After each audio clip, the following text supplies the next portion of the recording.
We hear about AI all the time, right? But have you ever stopped to wonder who's actually building the massive machines it runs on? Today, we're going behind the job title. We're going to decode the role of an AI architect by looking at one person's actual career path. Think of it as a blueprint for how the future of technology gets built. So let's start with the title itself. AI/HPC Platform Architect. I mean, it's a mouthful, and it sounds incredibly complicated. So what does a person with a title like that really do every day? And how in the world do you even get a job like that? Let's dig in. Okay, probably the best way to think about it is this. They're like a city planner, but for a supercomputer. A city planner doesn't lay every single brick, right? No, they design the whole blueprint, the freeways, the power grid, how all the different zones connect. That's the architect's job, to make sure millions of different parts work together flawlessly, especially under the crazy pressure of running AI. But before you can design the whole city, you first have to understand, really understand, how every single building works. And that's where this journey has to start, with a deep foundational knowledge of the most basic building blocks. So if we look at the early career of our example architect, Aurodeepta Pattnayak, a really clear pattern starts to emerge. He's at Samsung, then Qualcomm, then Intel, and what's the common thread? Mastering the super complex world of wireless communication. It all starts by going deep, by becoming a specialist in one absolutely critical area. Now, you probably noticed that term in his early jobs, coax. It sounds like technical jargon, but it's actually a perfect example of a foundational problem that architects have to master. So what on earth is it? I guarantee you've experienced this problem. You know, when your Bluetooth headphones start to stutter and cut out when your Wi-Fi is working really hard, that's a coax problem. Both of those technologies use a similar radio frequency, so they can basically end up shouting over each other. Coexistence engineering is all about making them play nice. It's a tiny little piece of the puzzle, but it's absolutely crucial for modern tech. Okay, so once you've mastered a really critical component, like wireless, the next step is to zoom out.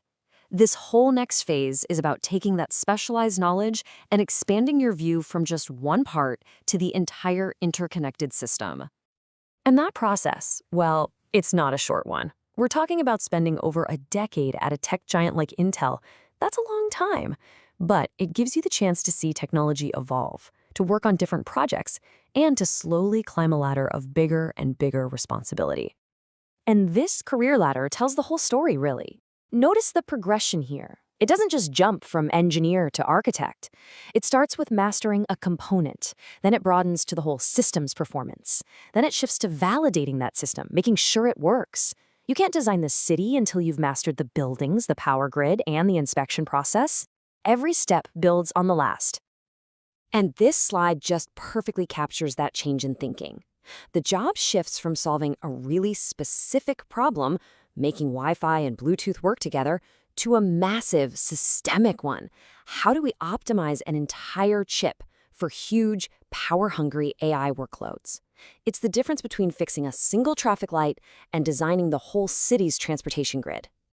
Now, during that climb, a big part of the job was validation. So what is that? Well, think of it this way. Pre-silicon validation is like running a flight simulator thousands of times before you even start building the airplane. It's fast, it's cheap, and you can find major design flaws. Post-silicon validation is the actual test flight, after the multi-million-dollar plane is already built. The goal is to make your simulation so good that the real flight is just a formality. So, you've put in the years, you've climbed the ladder, you've gained all this experience. What's next? Well, now you get to use all that knowledge to actually start architecting what comes next. And there's this one key phrase that keeps popping up in his work: what-if analysis. This, right here, is the absolute heart of what an architect does. It's kind of their superpower. So what-if analysis is pretty much what it sounds like. It's using incredibly complex simulations to predict the future. You're asking questions like, what if we use this kind of memory instead of that one? Or what if we double the power to this part of the chip? Getting the answers to those questions before you build anything saves millions of dollars and just years of wasted effort. And this is what that analysis gives you. It's not just one simple performance number.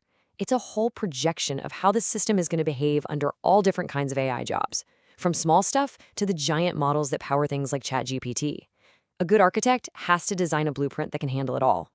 You know, the best architects, they don't just design systems. They actually build better tools to do the designing.